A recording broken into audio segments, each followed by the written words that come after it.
ठीक है। व्यासपीठ को प्रणाम करते हुए हमारे सम्मानित व्यासपीठ पर विराजमान हमारे कथावाचक, उनकी टीम हमारे साथ पधारे, हमारी पार्टी के जिले के उपाध्यक्ष डॉक्टर वीरेंद्र शाह जी, मंडल अध्यक्ष देहात उमेश चौहान जी, नगर के हमारे नगर अध्यक्ष ध्यानेंद्र सिंह राठौर धीरू जी और उजैया फतेहपुर के प्रधान हमारे कला चौहान जी और उपस्थित सभी यहाँ के महानुभाव, हमारी देवी स्वरूपा माताएं बहनें, इस कथा का श्रवण करने के लिए जो यहाँ के परीक्षित हैं। भगवत कथा के समय हम लोग क्या बोले, ये धर्म का कार्य है, अध्यात्म का कार्य है और धर्म और अध्यात्म हम अपने जीवन में जितना कर पाए, जितना सुन पाए, वो कम ही है। भगवत कथा में सच्चे मार्ग पर चलने का रास्ता दिखाते हैं। हम लोग गृहस्थ जीवन में हैं, तो गृहस्थ जीवन में कैसे जीना है, माताओं बहनों का कैसे सम्मान करना है, कमजोर है उनका कैसे संरक्षण करना है, सारी बातें हमें 84 लाख योनियों में भटकने के बाद मानव जीवन मिलता है। रामचरितमानस में कहा गया, बड़े भाग मानुष तन पावा, सुर दुर्लभ सब ग्रंथन गावा। ये कथा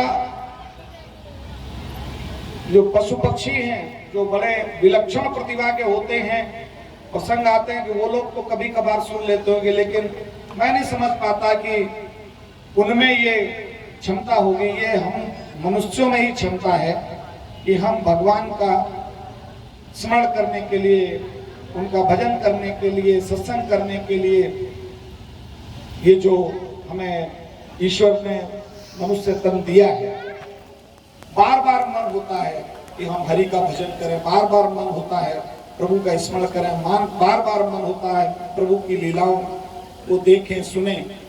भगवत कथा ये भी हम लोग जानते हैं कि हमें अपना जो कर्म है उसके बारे में भी अवगत कराती, हमें क्या करना है।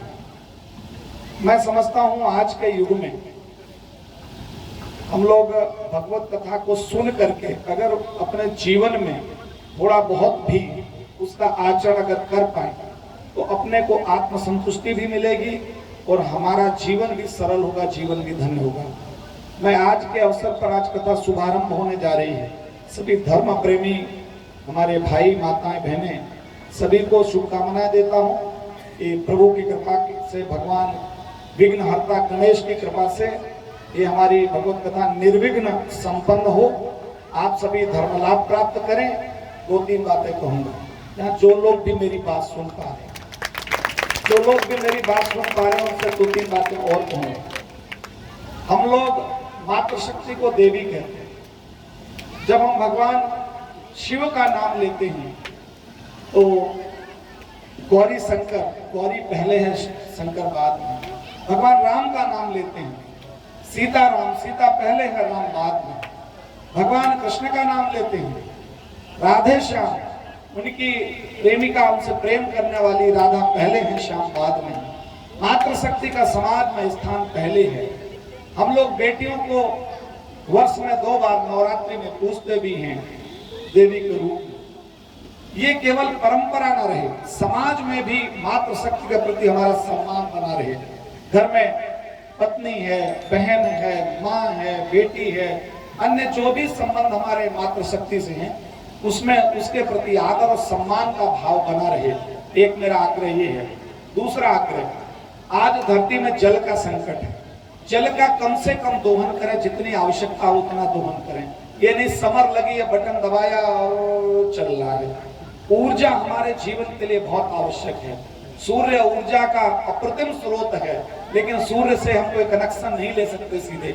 हम सोलर के माध्यम से परिवर्तित करें, जल के माध्यम से बिजली बनाएं, कोयले से बिजली बनाएं। मेरे कहने का आशय, ये जो जीवन जीने के लिए, मानव जीवन के लिए उपयोगी चीजें हैं, जल के बिना जीवन की कल्पना नहीं है और बिजली और ऊर्जा के बिना भी जीवन की कल्पना नहीं कर पा रहे हैं। ऐसे ही बरसात होती है, बरसात में जरा सा बरसात ज्यादा हो जाती है, शहरों में बाढ़ आ जाती है। हमने तालाबों पर कब्जा कर लिया, नदी नालों पर कब्जा कर लिया, और ये जो प्लास्टिक जिसका हम घरों में उपयोग करते हैं, अपने प्लास्टिक के दोने हैं, ये पन्नी है, पैकिंग है, जो ये सिंगल यूज प्लास्टिक, मेरा आप सबसे निवेदन है, ये अपनी धरती माँ के लिए काल है। हम आप हिंदू धर्म संस्कृति में सुबह उठते हैं, पैर रखने से पहले धरती माँ को प्रणाम करते हैं। हे माँ, आपकी वजह से मेरा जीवन है, आप हमें अन्न देती हो, आप पेड़ देती हो जिन पे छाया मिलती है, फल मिलते हैं, फसल उपजती है, आपका ही हम सीना चीर करके जल हमें मिलता है। हे माँ, आप हमें सब देती हो, आपसे हमारा जीवन, इसलिए हम आप पे पैर रखने से पहले पैर छू रहे हैं। हमारी ये धरती माँ, ये प्लास्टिक इसके लिए काल है। दो बातें और हैं, यहाँ तो शहरी क्षेत्र है और ग्रामीण क्षेत्र भी है, शहरी और ग्रामीण मिक्सअप है, कृषक भी हैं, ग्रामीण पृष्ठभूमि से जुड़े लोग हैं। हमें धरती मैया फसल उपजाती है। हम लोगों ने जो जैविक खेती थी वो बंद कर दी है। अब सब जो पेस्टिसाइड, कीटनाशक के साथ में हमारी जो खाद है, यूरिया, एनपीके, डीएपी, ये नाना प्रकार की, इनसे इस धरती माँ का दोहन करते फसल उपजाने के। मेरा आप सबसे निवेदन है कि समाज में जब कथा भागवत, तो मेरा व्यासपीठ से भी निवेदन है, ये दो तीन बातें जो उन्होंने आग्रह की है, मातृशक्ति के सम्मान का, जल के संरक्षण का, ऊर्जा को बचाने का, और धरती मैया की उर्वरा शक्ति को बचाने का प्रयास करें। जहां भी हो ये जरूर कहें कि प्लास्टिक से हम मुक्ति पाएं, हम कूलर का प्रयोग करें, कागज के कप का प्रयोग करें, और धरती मैया की उर्वरा शक्ति को बचाने के लिए जैविक खाद, हम क्या गोबर की खाद का इस्तेमाल कर सकते हैं। अब ये गौवंश की समस्या खड़ी हो गई, तो महाराज जी योगी जी ने गौएं नहीं ढील दी है।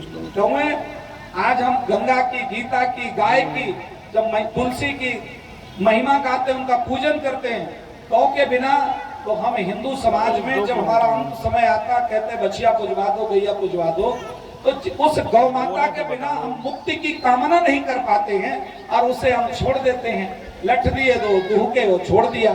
आज उसका जो बछड़ा है, बैल, जो कभी हमारी खेती के लिए हमारा सहारा होता था, बैल हमारे लिए कितना उपयोगी है। हम आप जानते हैं, जब अपने समाज में कभी कोई गमी हो जाती थी, सोवर हो जाती थी, तो कहते थे उस दिन त्योहार खोटा हो गया। हमने त्योहार कब वो फलीभूत होगा जब हमारे घर में हमारी माँ कोई पुत्र, हमारे बहू कोई पुत्र को जन्म देगी, या हमारी जो गौ माता है बछड़े को जनेगी।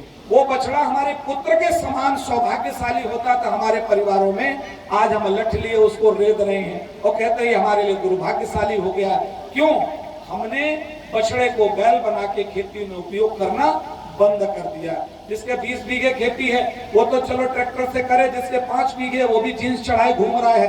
तो हमने अपना चरित्र बदला, तो ये हमारा जो उसकी व्यवस्था कर रहे हैं, महाराज जी गौशालाएं बनवा रहे हैं, आधुनिक तरीके से कृत्रिम गर्भाधान से व्यवस्था कर रहे हैं कि गौ माताएं ज्यादा बछिया ही जने, बछड़े कम जने, ये सारी व्यवस्था हो रही है। लेकिन समाज में हम ये जो बातें हैं उनकी चर्चा करें। जल बचाने का, धरती मैया की उर्वरा शक्ति का दोहन न हो, क्या गोबर की खाद का हम उपयोग कर पाएंगे, क्या गाय पालें जिससे गोबर भी हो, खेती उपयोग भी हो, ऊर्जा को बचाने के, माँ बहन बेटियों के सम्मान का, सिंगल यूज प्लास्टिक से मुक्ति का। मैं समझता हूँ हमारी कथा हमें निश्चित फलीभूत होगी। जन्म मृत्यु के बंधन से मुक्ति का मार्ग आप बताएंगे। 84 लाख योनियों में भटकने के बाद यह मनुष्य जन्म मिला है, पुनः हमें इस मृत्यु लोक में ना आना पड़े, हम परमपिता परमात्मा से हमारी जीवात्मा मिल जाए, मोक्ष प्राप्त हो, ये सारा आपको व्यासपीठ बताएगी। लेकिन मैं समझता हूँ मेरी भी बातों को इससे जोड़ते हुए हम धर्म लाभ लें, आपकी कथा ये फलीभूत हो। आप सबने मुझे बुलाया, मेरा मान किया, सम्मान किया, इसके लिए आप सबका बहुत बहुत धन्यवाद। भारत माता की। ओम नमो भगवते वासुदेवाय।